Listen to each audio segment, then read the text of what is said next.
ಸಾವಯವ ಸಂಪದ.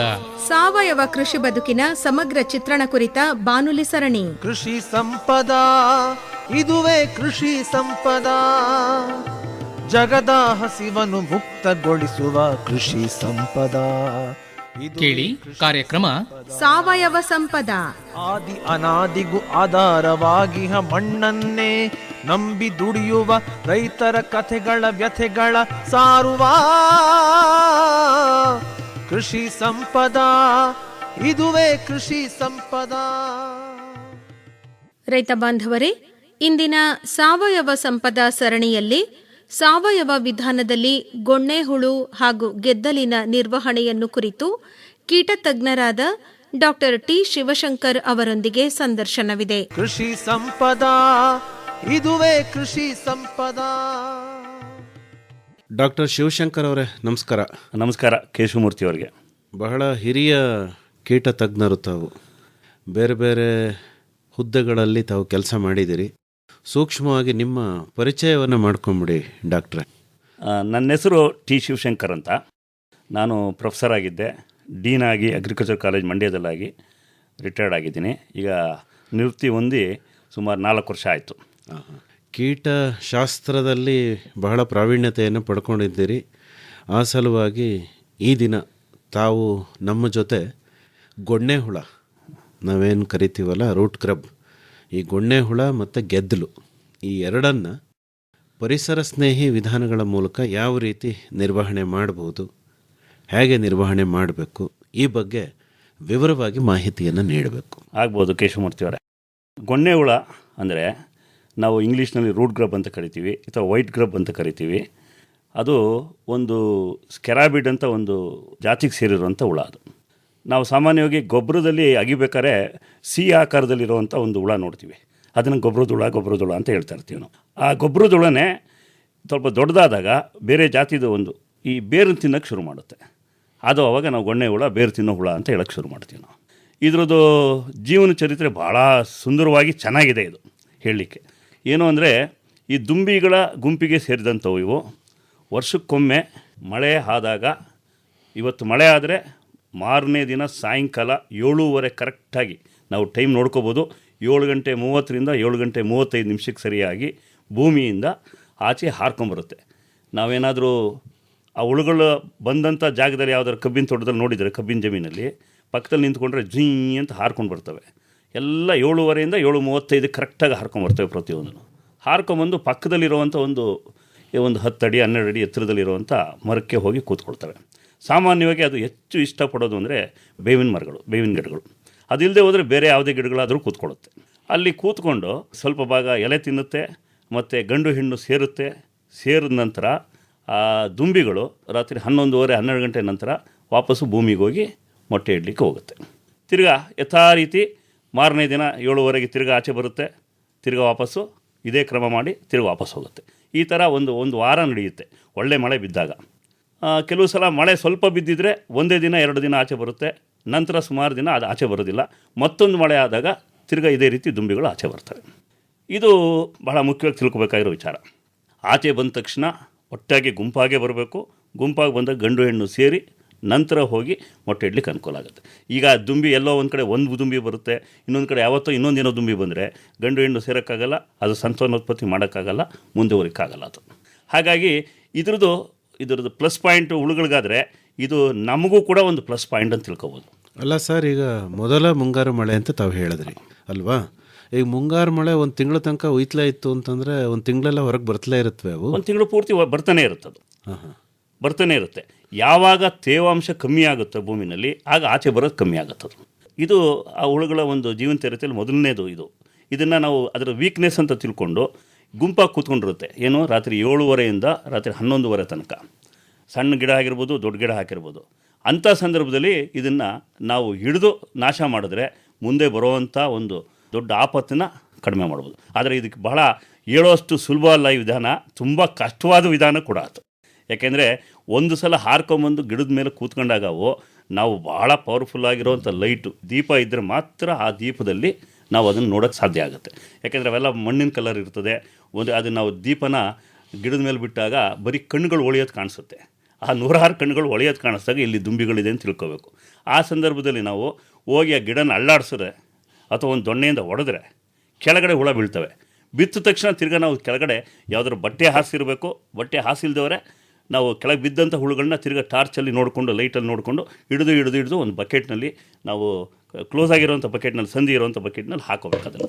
ಅದು ಹಾಕ್ಕೊಂಡ್ರೆ ಅನುಕೂಲ ಆಗುತ್ತೆ. ಅದರ ಒಳಗಡೆ ಸಾಯಿಸ್ಬೋದು, ಅಥವಾ ನೀರಿಗೆ ಹಾಕಿದ್ರು ಸಾಕು. ನೀರಲ್ಲಿ ಒಂದು ಸ್ವಲ್ಪ ಕೆರೋಸಿನ್ ಅಂದರೆ ಸೀಮೆಣ್ಣೆ ಇಟ್ಕೊಂಡಿದ್ರೆ ಆಯಿತು, ಅದು ಯಾವುದೋ ಎಣ್ಣೆ ಹಾಕ್ಕೊಂಡಿದ್ರೆ ಆಯಿತು, ನೀರಿನ ಜೊತೆ ಸತ್ತೋಗುತ್ತದೆ. ಇದು ಭಾಳ ಸುಲಭ. ಆದರೆ ಮರದಿಂದ ಕೆಳಗೆ ಬಿದ್ದಾಗ ಸುಮಾರು ಒಂದು ನಿಮಿಷ, 1.5 ನಿಮಿಷ ಅಷ್ಟೇ ಇರುತ್ತದು. ತಿರುಗಿ ವಾಪಸ್ ಹಾರ್ಕೊಂಡು ಹೊಟ್ಟೋಗುತ್ತೆ ದುಂಬಿಗಳು. ಸೊ ಹಾಗಾಗಿ ಮರದಿಂದ ಅಳ್ಳಾಡಿದ ತಕ್ಷಣ ನಾವು ಭಾಳ ಜನ ಇದ್ದರೆ ಮಾತ್ರ ಅದು ಹಿಡಿಯೋಕ್ಕೆ ಸಾಧ್ಯ ಆಗುತ್ತೆ, ಇಲ್ಲದೆ ಹೋದರೆ ಸಾಧ್ಯ ಆಗಲ್ಲ. ಇದು ಭಾಳ ಇಂಪಾರ್ಟೆಂಟು. ಇದು ಒಂದು ವಿಧಾನ ಆಗುತ್ತೆ. ನಂತರ ಅದು ಭೂಮಿಗೆ ಹೋಗ್ಬೇಕಾದ್ರೆ ವಾಪಸ್ಸು ಸಾಮಾನ್ಯವಾಗಿ ಹೋದ ವರ್ಷ ಒಂದು ಕಬ್ಬಿನ ಜಮೀನಲ್ಲಿ ಹುಳುಗಳು ಬಂದು ತುಂಬ ತೊಂದರೆ ಕೊಟ್ಟಿದೆ ಅಂದರೆ ಅದೇ ಜಮೀನಿಗೆ ಹೋಗಲ್ಲ. ಅದು ಸಾಮಾನ್ಯವಾಗಿ ಪಕ್ಕದಲ್ಲಿ ಬೇರೆ ಕಡೆ ಯಾವುದೋ ಜಮೀನಿಗೆ ಬರುತ್ತೆ. ಅಂದರೆ ಅದು ಇಂಥ ಕಡೆಯೇ ವಾಪಸ್ ಬಂದಂಥ ಜಾಗದಲ್ಲೇ ಬರಬೇಕು ಅಂತ ಏನಿರಲ್ಲ, ಅದಕ್ಕಿಂತ ಬೇರೆ ಬೇರೆ ಜಾಗದಲ್ಲಿ ಹೋಗೋಕ್ಕೆ ಶುರುವಾಗತ್ತೆ ಇದು. ಸೊ ಎಲ್ಲಿ ಬೇಕಾಗುತ್ತೆ ಹೋಗುತ್ತಲ್ಲ ದುಂಬಿ, ಆ ದುಂಬಿ ಹೋದ ನಂತರ ಭೂಮಿಯೊಳಗೆ ಸೇರಿಕೊಂಡು ತೇವಾಂಶ ಚೆನ್ನಾಗಿದ್ದರೆ ಒಂದು 80ರಿಂದ 100 ಮೊಟ್ಟೆ ಇಟ್ಬಿಡ್ತದೆ. ಇಟ್ಬಿಟ್ಟು ಸತ್ತೋಗುತ್ತದೆ. ಸಾಮಾನ್ಯವಾಗಿ ಮೊಟ್ಟೆ ಇಡೋದು ಒಂದೇ ದಿನ ಆಗಲ್ಲ, ಒಂದು ವಾರ, 10 ದಿನ, 15 ದಿನ ಕೂಡ ಆಗುತ್ತೆ.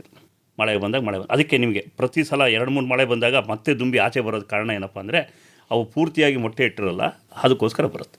ಈ ಗಿಡದ ಮೇಲೆ ಹಾಕಿ ಬಂದಾಗ ಈ ಗೊಣ್ಣೆ ಹುಳುಗಳು ಏನು ಮಾಡ್ತವೆ ಅಂದರೆ ದುಂಬಿಗಳು ಎಲೆನ ತಿನ್ನುತ್ತದು. ಆ ಎಲೆ ತಿಂದ್ರೇ ಅವು ಜಾಸ್ತಿ ಮೊಟ್ಟೆ ಇಡಲಿಕ್ಕೆ ಶಕ್ತಿ ಬರ್ತದೆ. ಈ ಹುಳುಗಳಲ್ಲಿ 2 ಥರ ವಿಧಾನ ಇದೆ. ಈ ಲಾರ್ವಾ, ನಾವೇನಿದೆ ಗ್ರಬ್ ಅಂತ ಹೇಳ್ತೀವಲ್ಲ, ಲಾರ್ವಾ ಹಂತದಲ್ಲಿ, ಮರಿ ಹಂತದಲ್ಲಿ ಇರುವಂಥವು, ಅವಕ್ಕೆ ಸಾಕಷ್ಟು ಆಹಾರ ಸಿಗದೆ ಹೋಗಿದರೆ, ಗೂಡು ಕಟ್ಟಿ ದುಂಬಿಯಾಗಿ ಆಚೆ ಬಂದಿದ್ರೆ, ತಿರ್ಗಿ ಅದಕ್ಕೆ ದುಂಬಿಗಳಿಗೆ ಆಹಾರ ಸಿಕ್ಕಿದ್ರೆ ಮಾತ್ರ ಹೆಚ್ಚಾಗಿ ಮೊಟ್ಟೆ ಇಡುತ್ತೆ, ಇಲ್ದಿರಿಲ್ಲ. ಇನ್ನೊಂದು ಏನಾಗುತ್ತೆ ಅಂದರೆ ಈ ಲಾರ್ವಾ ಹಂತದಲ್ಲಿ ಸಾಕಷ್ಟು ಆಹಾರ ಸಿಕ್ಕಿದರೆ ಭಾಳ ಚೆನ್ನಾಗಿ ಬೆಳೆದು ದುಂಬಿಯಾಗಿ ಆಚೆ ಬಂದಿದ್ರೆ, ದುಂಬಿಯಿಂದ ಆಚೆ ಬಂದ ತಕ್ಷಣ ಅದಕ್ಕೆ ಎಲೆ ತಿಂದೇ ಹೋದರೂ ಕೂಡ ಮೊಟ್ಟೆ ಇಡುವಂಥ ಶಕ್ತಿ ಪಡೆದಿರುತ್ತೆ. ಹಾಗಾಗಿ ಇದು 2 ಥರ ಇರುತ್ತೆ. ಮತ್ತು ಈ ಮೊಟ್ಟೆ ಇಟ್ಟ ನಂತರ ಸುಮಾರು 8ರಿಂದ 15 ದಿನ ತೊಗೊಳುತ್ತೆ ಮೊಟ್ಟೆ ಮರಿ ಆಗಲಿಕ್ಕೆ. ಅದು ಸೂಕ್ಷ್ಮ ಏನು ಅಂದರೆ ಪ್ರತಿ ಮೊಟ್ಟೆ ಇಟ್ಟಾಗಲೂ ಕೂಡ ಒಂದು ಮಣ್ಣಿನ ಉಂಡೆ ಮಾಡಿ ಅದರೊಳಗೆ ಮೊಟ್ಟೆ ಇಟ್ಟಿರ್ತದೆ. ಆ ಮೊಟ್ಟೆ ಸಾಯೋದಿಲ್ಲ ಅಷ್ಟು ಈಸಿಯಾಗಿ. ಆದರೆ ಭೂಮಿನಲ್ಲಿ ತೇವಾಂಶ ಹೋದರೂ ಕೂಡ ತಕ್ಷಣ ಅದು ಸಾಯೋದಿಲ್ಲ ಆ ಮೊಟ್ಟೆ. ಆ ಥರ ರಕ್ಷಣೆ ಮಾಡಿರ್ತದೆ ಮೊಟ್ಟೆನ ತಾಯಿ. ಅದು ಸುಮಾರು ಮಳೆ ತಿರ್ಗ ಇನ್ನೂ ಸಬ್ಸಿಕ್ವೆಂಟ್ ಅಂದರೆ ಮುಂದೆ ಬರುವಂಥ ಮಳೆಯಲ್ಲಿ ಆ ಹುಳ ಮೊಟ್ಟೆಯಿಂದ ಆಚೆ ಬಂದು ಮರಿಯಾಗಿ ಹತ್ತಿರದಲ್ಲಿ ಸಿಗುವಂಥ ಗೊಬ್ಬರ ತಿನ್ನುತ್ತೆ. ಫಸ್ಟ್ ಅದು ಆ ಗೊಬ್ಬರ ತಿಂತಾ ಇರ್ತದೆ, ಏನು ಸಾವಯವ ಅಂಶ ಇರುತ್ತೆ ಆ ಗೊಬ್ಬರ ತಿನ್ನುತ್ತೆ. ನಂತರ ಹುಡ್ಕೊಂಡು ಅದು 3 ಹಂತಗಳಿರುತ್ತೆ. ಮೊದಲನೇ ಹಂತ ಸುಮಾರು 8ರಿಂದ 10 ದಿನ ಅಥವಾ ಮ್ಯಾಕ್ಸಿಮಮ್ 15 ದಿನ ಆಗುತ್ತೆ. ಅದು ಆಹಾರ ಎಷ್ಟು ಸಿಗುತ್ತೋ ಅದ್ರ ಮೇಲೆ ಡಿಪೆಂಡ್ ಆಗುತ್ತೆ. 2ನೇ ಹಂತಕ್ಕೆ ಹೋಗುತ್ತೆ. 2ನೇ ಹಂತದಲ್ಲಿ ಬೇರು ತಿನ್ನೋಕ್ಕೆ ಶುರುವಾಗುತ್ತೆ. ಇನ್ನು 3ನೇ ಹಂತದಲ್ಲಿ ಪೂರ್ತಿ ಜಾಸ್ತಿ ಬೇರನ್ನೇ ತಿಂತಾ ಇರುತ್ತೆ. ಆ 3ನೇ ಹಂತದಲ್ಲಿರುವಂಥ ಹುಳುಗಳನ್ನೇ ನಾವು ನೋಡಿ ಬೇರು ಹುಳ, ಗೊಣ್ಣೆ ಹುಳ ಅಂತ ನಾವು ಹೇಳೋವಂಥದ್ದು. ಶೇಪ್ ಇರುತ್ತೆ. ಸುಮಾರು 1.5 ಇಂಚು ಉದ್ದ ಇರುತ್ತದು ಹುಳ. ಇದು ಮಾರ್ಚ್ ಏಪ್ರಿಲ್ನಲ್ಲಿ ಮೊಟ್ಟೆ ಇಟ್ಟದಂಥ ಹುಳ 10-15 ದಿನದಲ್ಲಿ ಮರಿಯಾಗುತ್ತೆ. ಮೊದಲನೇ ಹಂತದ್ದು 15ರಿಂದ 20 ದಿನ ಆಗುತ್ತೆ. 2ನೇ ಹಂತದ್ದು 20ರಿಂದ 30 ದಿನ ಆಗುತ್ತೆ. ನಂತರ 30 ದಿನ 40 ದಿನ ದುಂಬಿ ಆಗಲಿಕ್ಕಾಗುತ್ತೆ. ಅಷ್ಟರೊಳಗೆ ಅದು ಎಷ್ಟು ಸಾಧ್ಯ ಆಗುತ್ತೋ ಅಷ್ಟು ತಿನ್ನುತ್ತೆ. ಮತ್ತು ಇನ್ನೊಂದು ಏನಪ್ಪ ಅಂದರೆ ಈ ಹುಳುಗೆ ಯಥೇಚ್ಛವಾಗಿ ಬೇರು ತಿನ್ನಬೇಕಾಗತ್ತೆ. ಹಾಗಾಗಿ ಇದು ಈ ಮಾನಕಾಟ್ ಅಂತ ಏನು ಕರಿತೀವಿ ನಾವು, ಏಕದಳ ಧಾನ್ಯದ ಗಿಡಗಳಿದ್ದರೆ ಅದಕ್ಕೆ ಬೇರು ಗುಂಪಾಗಿರುತ್ತೆ. ಅಂಥ ಕಡೆ ಇದ್ರೆ ಹಾವಳಿ ಜಾಸ್ತಿ. ನಾವು ಅದಕ್ಕೆ ನೋಡ್ತೀವಲ್ಲ, ಕಬ್ಬು ಏಕದಳ ಧಾನ್ಯ, ತೆಂಗು ಏಕದಳ ಮಾನೋಕಾಟ್ ಕೂಡ ಅದು, ಮತ್ತು ಅರಕೆ ಅದು ಕೂಡ ಹಾಗೆ. ಹಾಗಾಗಿ ಅಲ್ಲಿ ಈ ಗ್ರಬ್ಗಳಿಗೆ ಈ ರೂಟ್ ಗ್ರಬ್ ಅಂದರೆ ವೈಟ್ ಗ್ರಬ್, ಗೊಣ್ಣೆ ಹುಳದ ಕಾಟ ಜಾಸ್ತಿ ಇರುತ್ತೆ. ಹಾಗಾಗಿ ತಿಂತಾ ಹೋಗುತ್ತೆ. ಇದು ಎಲ್ಲಿ ತನಕ ತಿನ್ನುತ್ತೆ ಅಂದರೆ ಸುಮಾರು ಆಗಸ್ಟ್ ಕೊನೆ ತನಕ, ಸೆಪ್ಟೆಂಬರ್ 1ನೇ ವಾರ ಅಥವಾ 2ನೇ ವಾರ ತನಕ ತಿಂತಾ ಹೋಗುತ್ತದು. ಅದಕ್ಕೆ ಗ್ರಬ್ ಅಂತ ಕರೆದ್ರೆ ಏನರ್ಥ ಅಂದರೆ ಇಂಗ್ಲೀಷ್ನಲ್ಲಿ ತಿಂತಾ ಇರೋದು ಅಂತ ಕೆಲಸ. ಗ್ರಬ್ ಅಂದರೆ ಆ ಥರ ತಿಂತಾ ಇರುತ್ತೆ. ತಿಂದ ನಂತರ ಆಗಸ್ಟ್ ಎಂಡ್ನಲ್ಲಿ ಕೊನೆಯಲ್ಲಿ ಅಥವಾ ಸೆಪ್ಟೆಂಬರ್ ಬಿಗಿನಿಂಗಲ್ಲಿ ಒಂದು ಹತ್ತತ್ರ 2 ಅಡಿ 3 ಅಡಿ ಕೆಳಗಡೆ ಆಳವಾಗಿ ಹೋಗಿ ಗೂಡು ಕಟ್ಟಿಬಿಡುತ್ತೆ. ಮಣ್ಣಿನ ಗೂಡು ಕಟ್ಟುತ್ತದು. ನಮ್ಮ ರೇಷ್ಮೆ ಹುಳು ಥರ ಅಲ್ಲ, ಮಣ್ಣಲ್ಲೇ ಗೂಡು ಕಟ್ಟುತ್ತೆ. ಗೂಡು ಕಟ್ಟಿದ ನಂತರ ಒಳಗಡೆ ಅದು ಲಾರ್ವಾಯಿಂದ ಕೋಶಾವಸ್ಥೆಗೆ ಹೋಗುತ್ತೆ. ಕೋಶಾವಸ್ಥೆಯಿಂದ ಸುಮಾರು 15 ದಿನದಲ್ಲೇ ತಿರ್ಗಾ ದುಂಬಿ ರೂಪ ಕಳ್ಕೊಂಡು ಒಳಗಡೆನೇ ಕೂತಿರುತ್ತೆ. ಇಲ್ಲಿ ನೋಡಿ, ಭಾಳ ಮುಖ್ಯವಾಗಿ ಬೇಕಾಗಿರೋದು ಏನು ತಿಳ್ಕೊಬೇಕಾಗುತ್ತೆ ಅಂದರೆ ಈ ಆಗಸ್ಟ್ ಎಂಡ್ ಅಥವಾ ಸೆಪ್ಟೆಂಬರ್ ಶುರುವಾದಾಗ ಭೂಮಿನಲ್ಲಿ ಟೆಂಪ್ರೇಚರ್ ಒಳಭಾಗದಲ್ಲಿ ಭಾಳ ಕಮ್ಮಿ ಇರ್ತದೆ. ಅವಾಗ ಸೆಪ್ಟೆಂಬರಲ್ಲಿ ಯಾವಾಗ ಈ ಚಳಿ ಜಾಸ್ತಿ ಇರುತ್ತೆ ಅಂದರೆ ಟೆಂಪ್ರೇಚರ್ ಉಷ್ಣಾಂಶ ಕಡಿಮೆ ಆಗುತ್ತೋ ಆ ನಂತರದಲ್ಲಿ ಅವು ಎಸ್ಟಿವೇಷನ್ ಅಂತ ಹೇಳ್ತೀವಿ ನಾವು ಇಂಗ್ಲೀಷಲ್ಲಿ.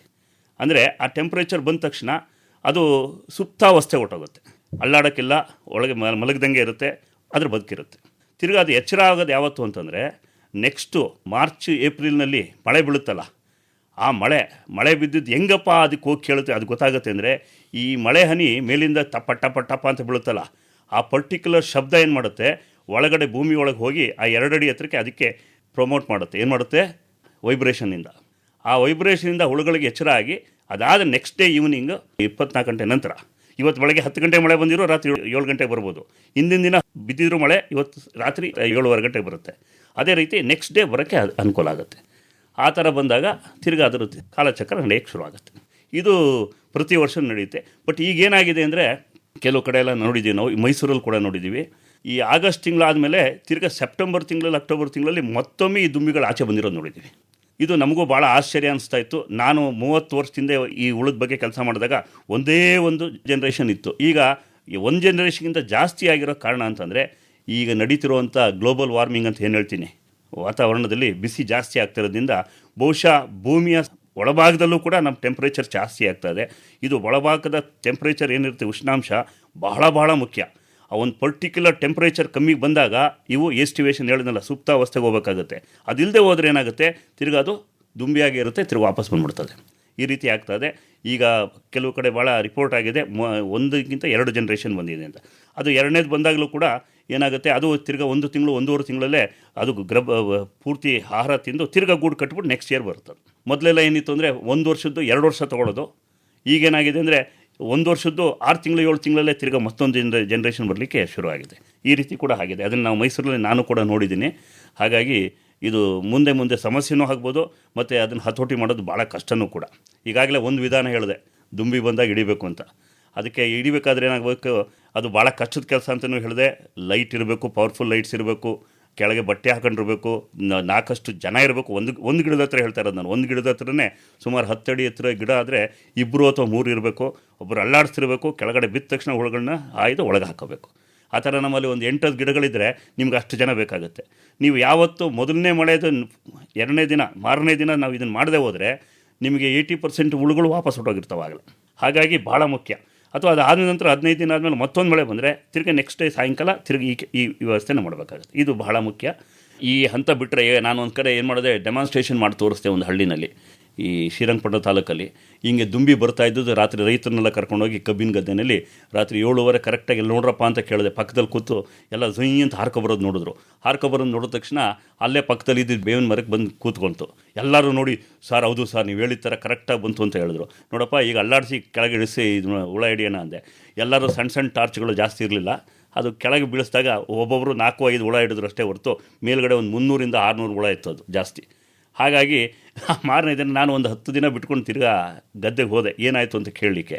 ಆಯಪ್ಪ ಏನು ಮಾಡ್ದ, ನಮ್ಮಲ್ಲಿ ಬೇವಿನ ಮರ ಇತ್ತಲ್ಲ ಅದಕ್ಕೆ ಹುಳ ಬಂದಿರೋದು ಅಂತ ಬೇವಿನ ಮರನೇ ಕಟ್ ಮಾಡಾಕ್ಬಿಟ್ಟಿದ್ದ ಆಯಪ್ಪ. ಹಾಗಾಗಿ ಆ ಥರ ಆಗೋಗುತ್ತೆ. ಯಾಕೆಂದರೆ ಈ ಪೊದೆನಲ್ಲೆಲ್ಲ ಈ ಬೇವಿನ ಮರದ ಹತ್ರ ಕೆಳಗಡೆ ಪೊದೆ ಇರುತ್ತೆ, ಹಾವು ಚೇಳು ಇರುತ್ತೆ ಅಂತೆಲ್ಲ ಜನ ಹೋಗ್ಲಿಕ್ಕೆ ಬರೋಕ್ಕೆ ಕಷ್ಟ ಆಗುತ್ತೆ. ಇದು ಒಂದು. 2ನೇದು ಏನಪ್ಪ ಅಂದರೆ, ಈ ದುಂಬಿ ಆಚೆ ಬಂದಾಗ, ದುಂಬಿ ವಾಪಸ್ ಮೊಟ್ಟೆ ಇಡಬೇಕಾದ್ರೆ ಅದು ಗಿಡನೇ ಹುಡ್ಕೊಂಡೋಗಿ ಮೊಟ್ಟೆ ಇಡಲ್ಲ. ಯಾವ ಜಾಗ ಸಿಗುತ್ತೆ ಅದು ಹಾರ್ಕೊಂಡೋಗಿ ಅದು. ಯಾಕಂದರೆ ಇದು ದುಂಬಿಗಳು ಏನಪ್ಪ ಅಂತಂದರೆ ಇದೊಂಥರ ಏರೋಪ್ಲೇನ್ ಅಂತ ಕರಿತೀನಿ ನಾನು. ಆ ಏರೋಪ್ಲೇನಿಗೆ ಮೇಲ್ಗಡೆ ರೆಕ್ಕೆ ಇದ್ದಂಗೆ ಇವು ಮೇಲ್ಗಡೆ ರೆಕ್ಕೆ ಓಪನ್ ಮಾಡ್ಕೊಂಡಿರ್ತವೆ.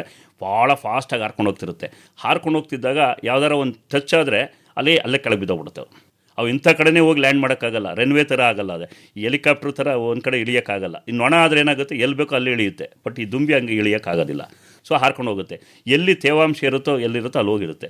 ಹಾಗಾಗಿ ಅದು ಗಿಡನೇ ಹುಡುಕೊಂಡು ಅಥವಾ ಈ ಬೆಳೆನೇ ಹುಡ್ಕೊಂಡು ಹೋಗೋದಿಲ್ಲ. ಇದು ಎಲ್ಲಿ ಸಿಗುತ್ತೋ ಅಲ್ಲೋಗಿ ಲ್ಯಾಂಡ್ ಆಗುತ್ತೋ ಅಲ್ಲಿ ಮೊಟ್ಟೆ ಇಡ್ತಾ ಇರುತ್ತೆ.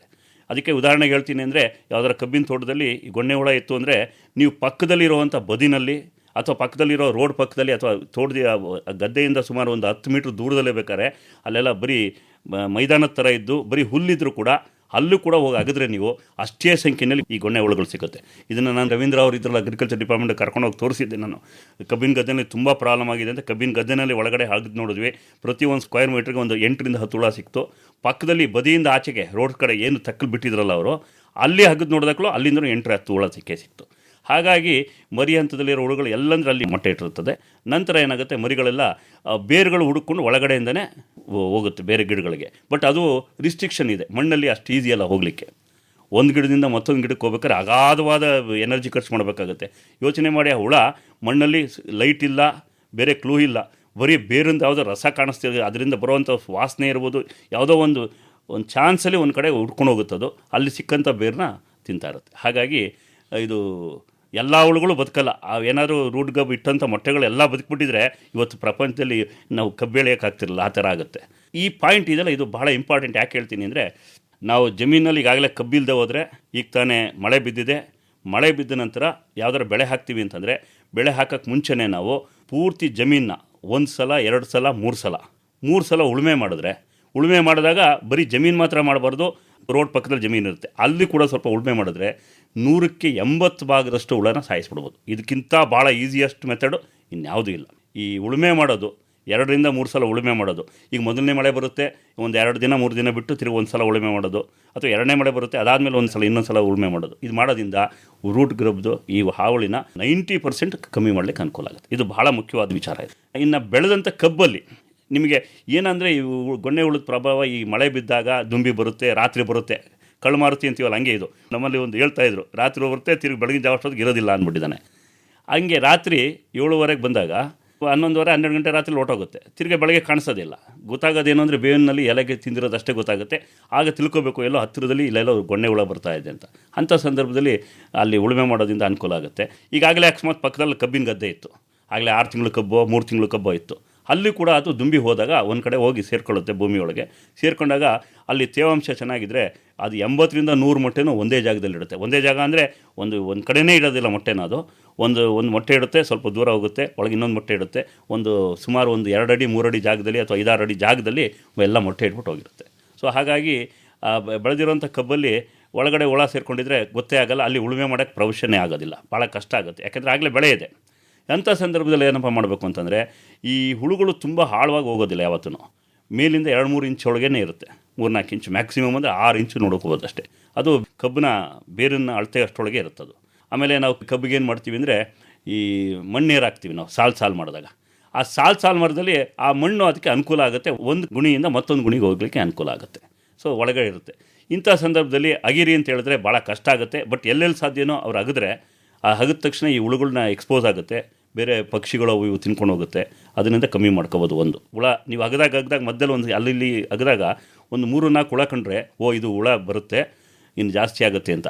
ಯಾಕೆಂದರೆ ಈ ಹುಳ ಬಂದಿರೋದು ನಿಮ್ಗೆ ಗೊತ್ತಾಗಬೇಕಾದ್ರೆ ಒಂದು 15 ದಿನಕ್ಕೊಂದ್ಸಲನೋ 1 ತಿಂಗಳಿಗೊಂದ್ಸಲನೋ ಅಗಿತಾ ಇದ್ದರೆ, ಈ ಮಳೆ ಆದ ನಂತರ, ಈ ಮಾರ್ಚ್ ಏಪ್ರಿಲ್ ಮಳೆ ಆದ ನಂತರ ಆವಾಗಲೇ ಗೊತ್ತಾಗೋದು ಹುಳ ಇರೋದು. ಇಲ್ಲದೆ ಹೋದರೆ ನಿಮ್ಗೆ ಸಡನ್ನಾಗಿ ಜುಲೈ ಎಂಡ್ಗೆ ಅಥವಾ ಆಗಸ್ಟ್ ತಿಂಗಳಲ್ಲಿ ಇದ್ದಕ್ಕಿದ್ದಂಗೆ ಕಬ್ಬುಗಳು ಒಣಗಕ್ಕೆ ಶುರು ಆಗುತ್ತೆ, ತೆಂಡೆನೇ ಒಣಗೋಗುತ್ತೆ, ಗುಣಿನಲ್ಲೇ ಪೂರ್ತಿ ಒಣಗೋಗಿರುತ್ತೆ.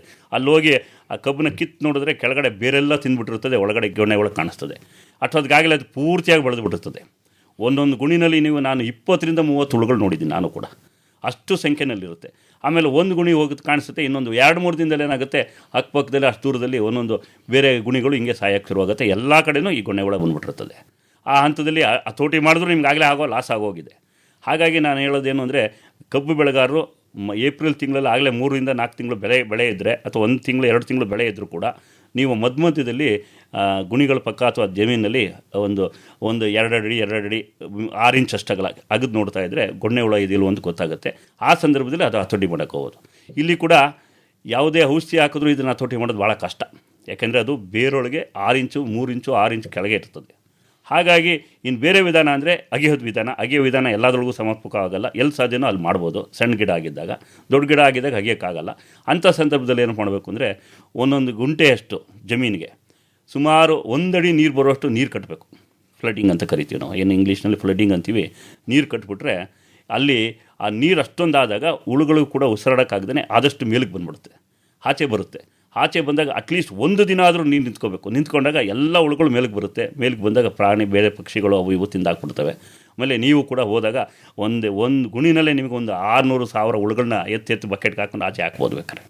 ಇದು ಭಾಳ ಸಿಂಪಲ್. ನಾನು ಹೇಳೋದು 1 ಎಕರೆ ಪೂರ್ತಿ ಮಾಡಿ ಅಂತ ಹೇಳಲ್ಲ, 1 ಗುಂಟೆಗೆ 1 ದಿನ ಮಾಡಿ, ಮಕ್ಕದ ಗುಂಟೆಗೆ ಪಕ್ಕದಲ್ಲಿ ಈ ಥರ ಮಾಡ್ಕೊಂಡು ಹೋದರೆ ಹತೋಟಿ ಮಾಡ್ಬೋದು.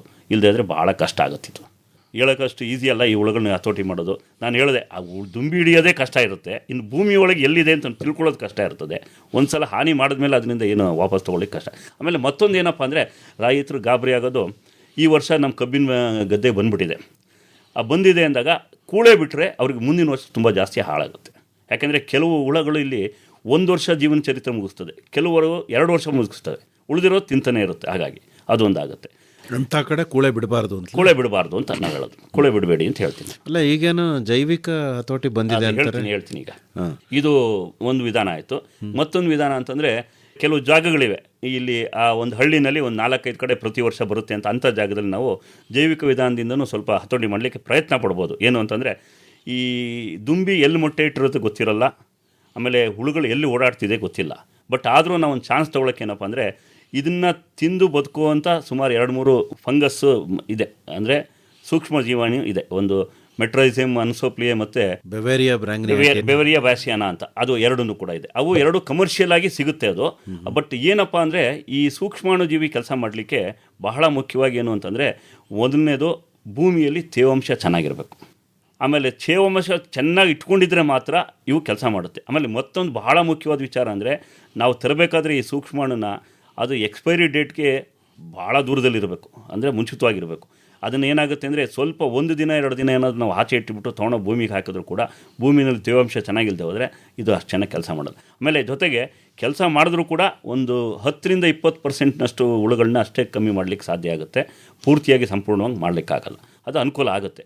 ಅದಕ್ಕೆ ಕೆಲವರೆಲ್ಲ ಏನು ಮಾಡ್ತಾರೆ ಅಂದರೆ, ಈ ಸೂಕ್ಷ್ಮಾಣು ಜೀವಿನ ಈ ಗೊಬ್ಬರ ಹಾಕ್ಬೇಕಾದ್ರೆ ಕೊಟ್ಟಿಗೆ ಗೊಬ್ಬರದ ಜೊತೆ ಹಾಕ್ಬಿಡ್ತಾರೆ. ಅದು ಕೊಟ್ಟಿಗೆ ಗೊಬ್ಬರದ ಜೊತೆ ಹಾಕಿದಾಗ ಅನುಕೂಲ ಆಗುತ್ತೆ.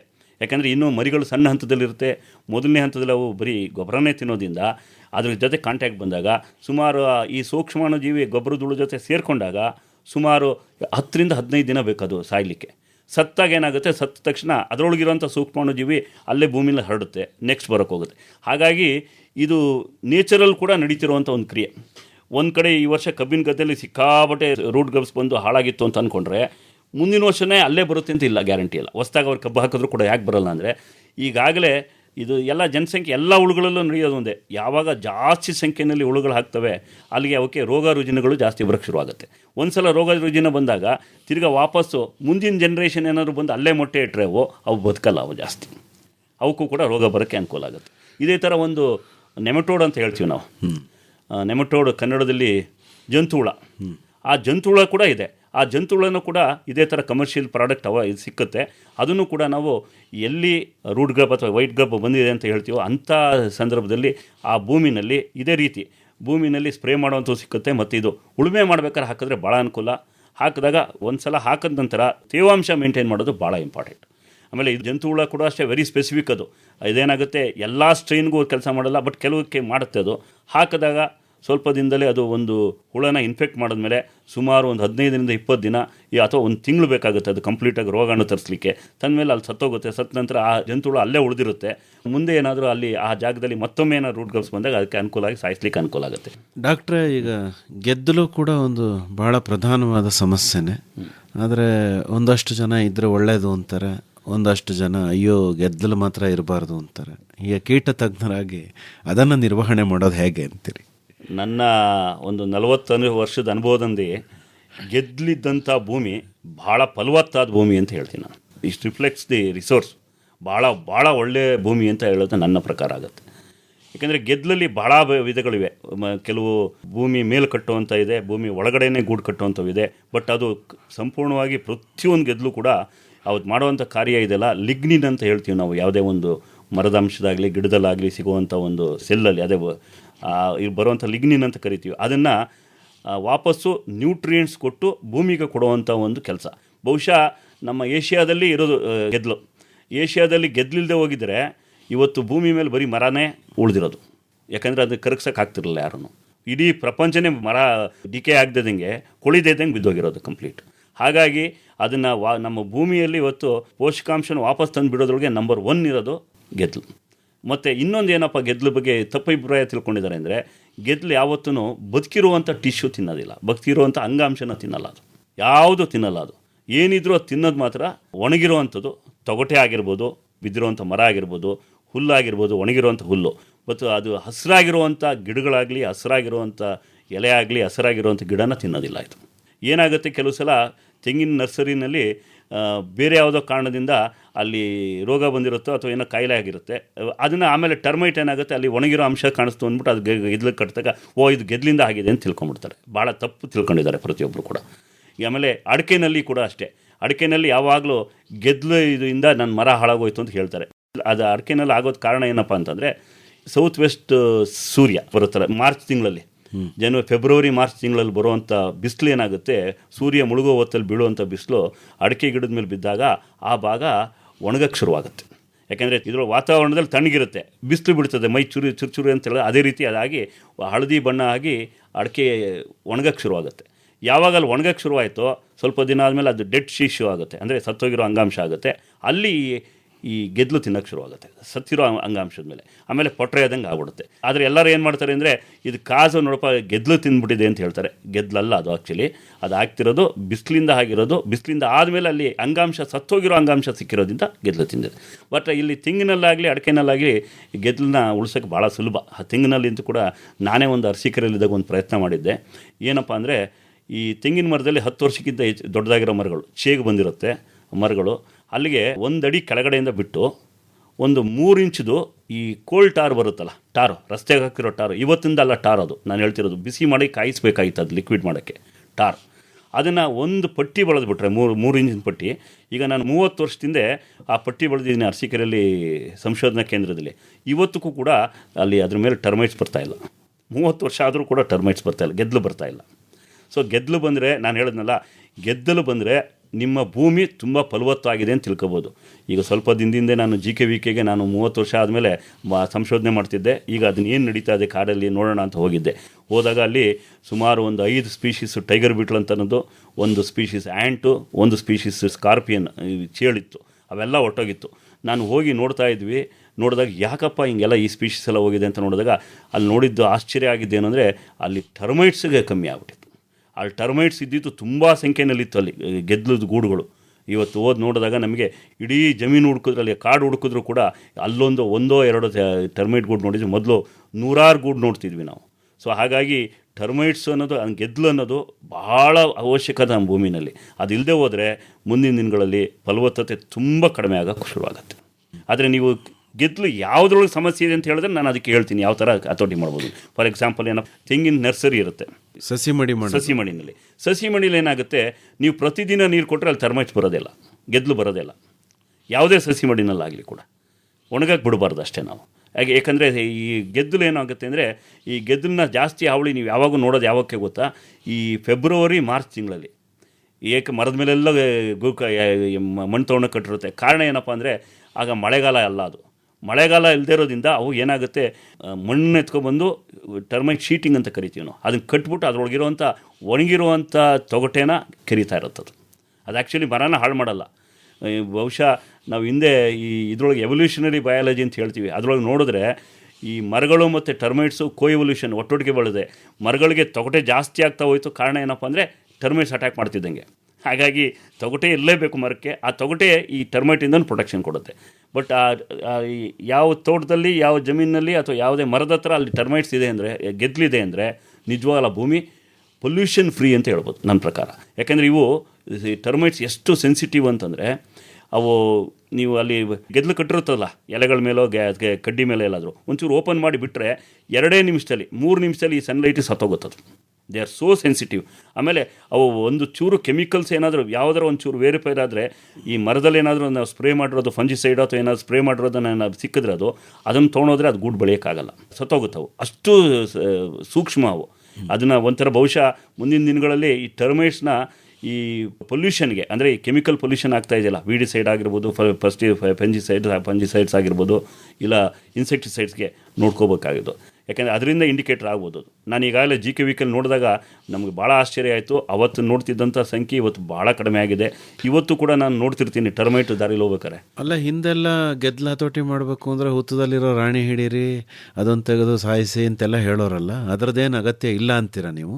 ನಾನು ಹೇಳೋದು, ನಿಮ್ಮ ಜಮೀನಿನಲ್ಲಿ ಅವು ನಿಜವಾಗ್ಲೂ ಗಿಡನ ಸಾಯಿಸ್ತಾ ಇದ್ದರೆ, ಅಥವಾ ನಿಮಗೆ ಫಸಲಿಗೆ ತೊಂದರೆ ಕೊಡ್ತಾ ಇದ್ದರೆ, ಅಥವಾ ನಿಮಗೆ ಬೆಳೆ ಹಾಳಾಗ್ತಾ ಇದ್ದರೆ ಮಾತ್ರ ಆ ಕೆಲಸ ಮಾಡಬೇಕು. ಅಲ್ಲ, ಹಾಳೆ ಮಾಡಲ್ಲ ಅಂತೀರಲ್ಲ ನೀವು? ಹಾಳೆ ಮಾಡಲ್ಲ, ಅದೇ ಹೇಳಿದ್ದು, ಮಾಡಿದ್ರೆ ಮಾತ್ರ ಮಾಡಬೇಕಾಗುತ್ತೆ. ಮಾಡ್ತಾ ಇಲ್ಲ ಅದು.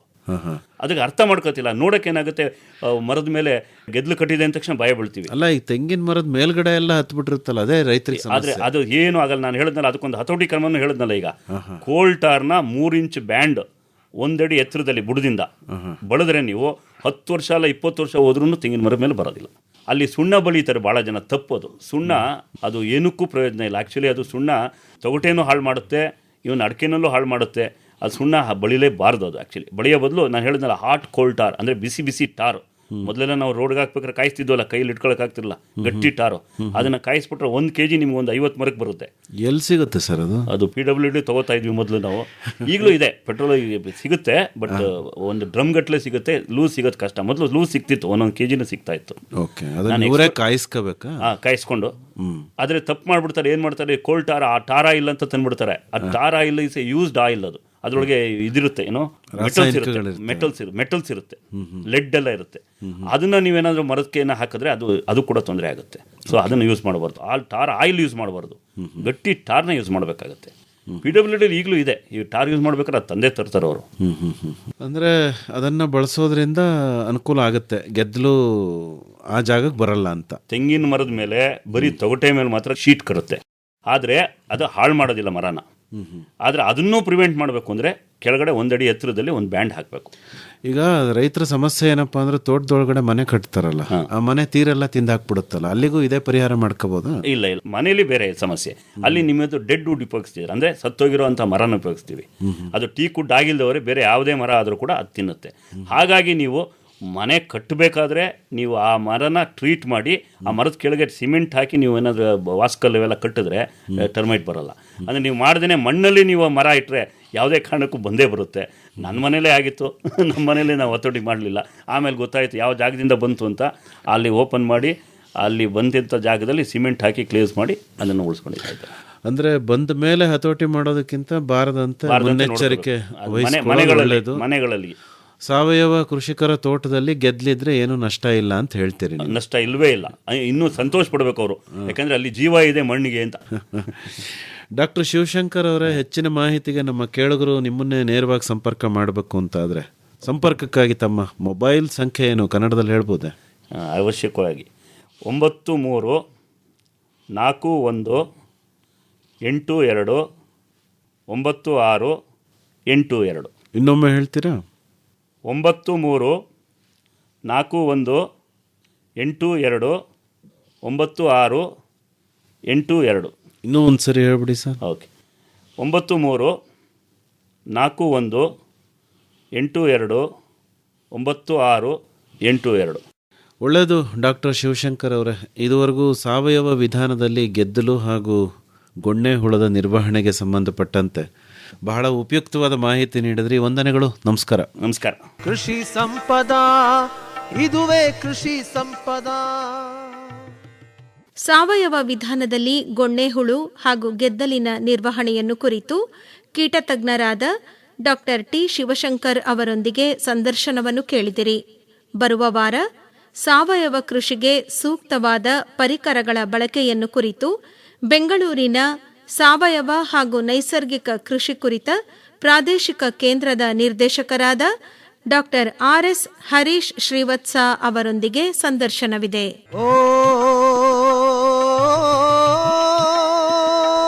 ಸಾವಯವ ಸಂಪದ, ಸಾವಯವ ಕೃಷಿ ಬದುಕಿನ ಸಮಗ್ರ ಚಿತ್ರಣ ಕುರಿತ ಬಾನುಲಿ ಸರಣಿ ಕೇಳಿದಿರಿ. ಕೃಷಿ ಸಂಪದಾ, ಇದುವೇ ಕೃಷಿ ಸಂಪದಾ. ಜಗದ ಹಸಿವನ್ನು ಮುಕ್ತಗೊಳಿಸುವ ಕೃಷಿ ಸಂಪದಾ. ಸಹಯೋಗ ವಿಸ್ತರಣಾ ಶಿಕ್ಷಣ ಘಟಕ, ಸಾವಯವ ಕೃಷಿ ಸಂಶೋಧನಾ ಕೇಂದ್ರ ನಾಗನಹಳ್ಳಿ, ಮೈಸೂರು ಜಿಲ್ಲಾ ಕೃಷಿ ತರಬೇತಿ ಕೇಂದ್ರ, ಕೃಷಿ ಇಲಾಖೆ ಮೈಸೂರು, ವಲಯ ಕೃಷಿ ಸಂಶೋಧನಾ ಕೇಂದ್ರ VC ಫಾರಂ ಮಂಡ್ಯ ಹಾಗೂ ಮೈಸೂರು, ಮಂಡ್ಯ, ಚಾಮರಾಜನಗರ ಜಿಲ್ಲಾ ಸಾವಯವ ಕೃಷಿಕರ ಒಕ್ಕೂಟ. ಸಾವಯವದಲ್ಲಿ ಸಮಗ್ರ ಕೃಷಿ ಇದೆ, ಮಣ್ಣಿಗೂ ಮನುಜಗೂ ಆರೋಗ್ಯ. ವಿಷ ರಾಸಾಯನಿಕವಾ ಕೃಷಿಯಲ್ಲಿ ತೊರೆದರೆ ಬೆಳೆಯೋ ಬೆಳೆಯೆಲ್ಲ ಅಮೃತವು ಬೆಳೆಯೋ. ಶೀರ್ಷಿಕೆ ಗೀತರಚನೆ ರಮೇಶ್ P ರಂಗಸಮುದ್ರ. ಗೀತೆಯ ರಾಗ ಸಂಯೋಜನೆ ಹಾಗೂ ಗಾಯನ ನಿತಿನ್ ರಾಜಾರಾಮ್ ಶಾಸ್ತ್ರಿ. ಕೃಷಿ ಸಂಪದಾ, ಇದುವೇ ಕೃಷಿ ಸಂಪದಾ. ನೆರವು R ಲೋಕೇಶ್ವರಿ.